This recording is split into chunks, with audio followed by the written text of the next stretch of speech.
you need them to know the way they should. I think with this whole COVID thing, right? I think it's exposed most parents to who their children really are. There's always this misconception that my child is the greatest. Oh, they can't do this, they can't do that. But now their life and direct in your living room, right? You see them, right?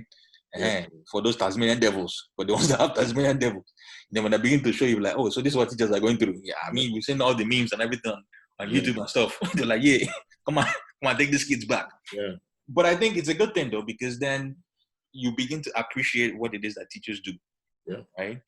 And then for the people who homeschool, I think now I have a better appreciation for those who homeschool. It's not easy, right?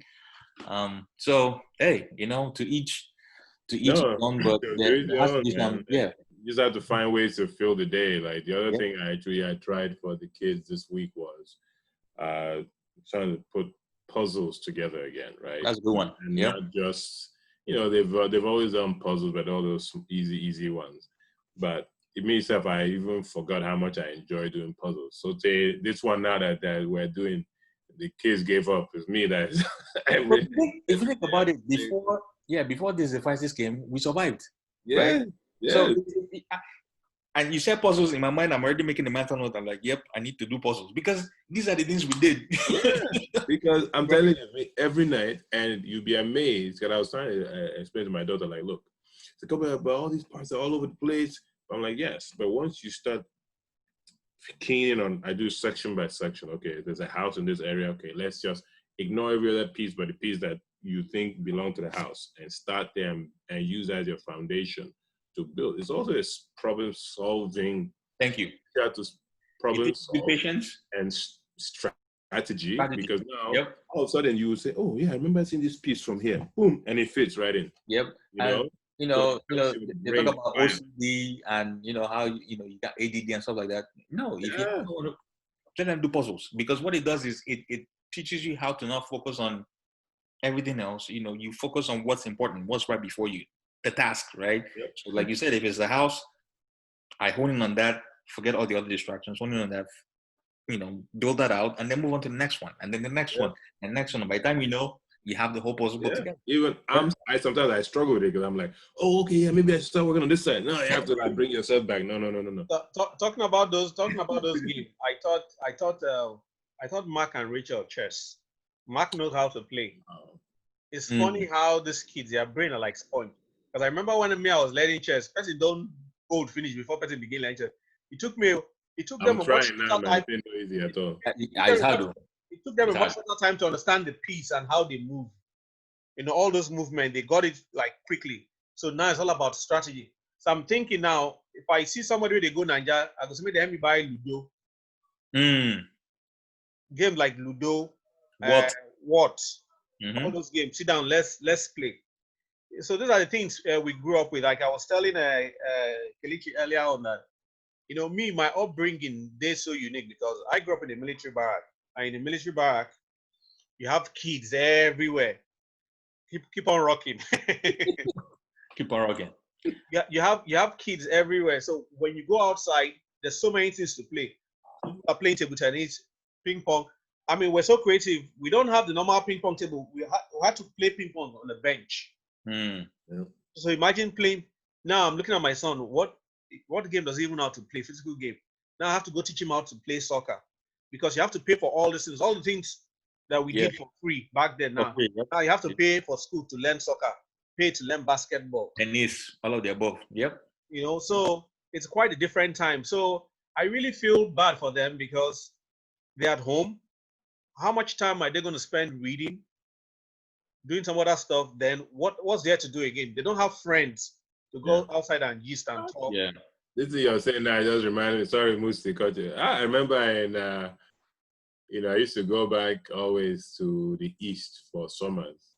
To be with my parents and building your own kites with newspaper and bamboo stick, and you will use eba. What's that spinner thing?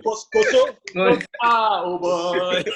Oh man! Or you make your own cap with sugar, that blue. Oh man! With cap. We broom now. And there was table soccer too. Yeah, yep. Oh, the one with Yeah. So then you go create jersey, you put jersey for all your players. Oh, man.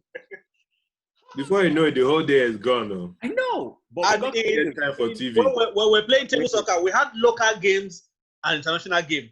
Local game means you won't use the cover of the beak.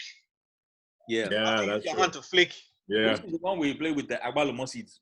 That one where you draw a circle and you have to draw a line. All those things. These kids don't have it. You know, because again, creativity, you have to use your mind and Yep. But there's one thing, I don't know if you guys, there's this podcast that, because for us, we have a drive every morning, 40-minute drive. But we live in Queens and my kids go to school in Brooklyn. And, you know, that I-7, 278 is horrible. That Brooklyn Expressway is horrible. So there's one called Wow in the World. And the whole idea is to get kids to imagine things without seeing the pictures. So that they do these characters, right? And they do a traveling show.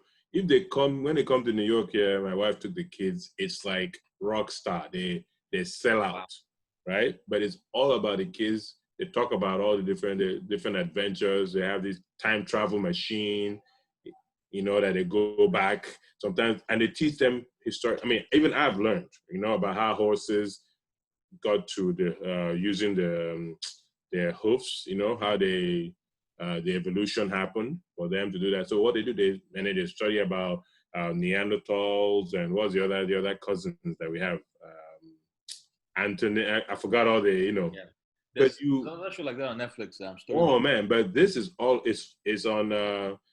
It's a podcast so you get on your phone called Wow in the World. Wow in the World. Yeah, and they have this pigeon that takes them anywhere they want to go. All right, so the kids, my kids always when we're in the car, can we? And it's the whole idea of the show is to get the kids to be able to use their imagination and not be on electronics. Yep. You know, so you don't see the book, you're not seeing any pictures, so you're the one just imagining it. Even me as the adult that I'm driving, I'll be forming like say I'm not paying attention, but hey, what? It draws you in, man. But these are all kind of things that we, you know.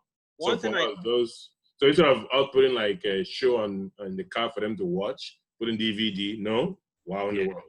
Use your imagination. Use your imagination and go. Yeah. While we're saying on the subject of talking about our kids and reading, like the problem, don't come again. It don't come again. So we'll be rounding up. I think we've had enough now. So, but the last point I want to make is when it comes to my son, while he knows his multiplication table, the problem I see that he has now is like when they give them word problem. It's almost like a challenge to him. You can add and do everything. So now begin to train. Okay, man, look at this thing. Begin to see yourself like a CSI agent. Like you're the detective. You're trying to find what's going on. What variable are we looking for here? Try and figure that thing out. Because not until lately, I think it was one professor that I don't even know if it was just professor.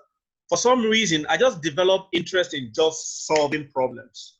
You know, problem that didn't even concern me. I said, okay, let me try and even solve.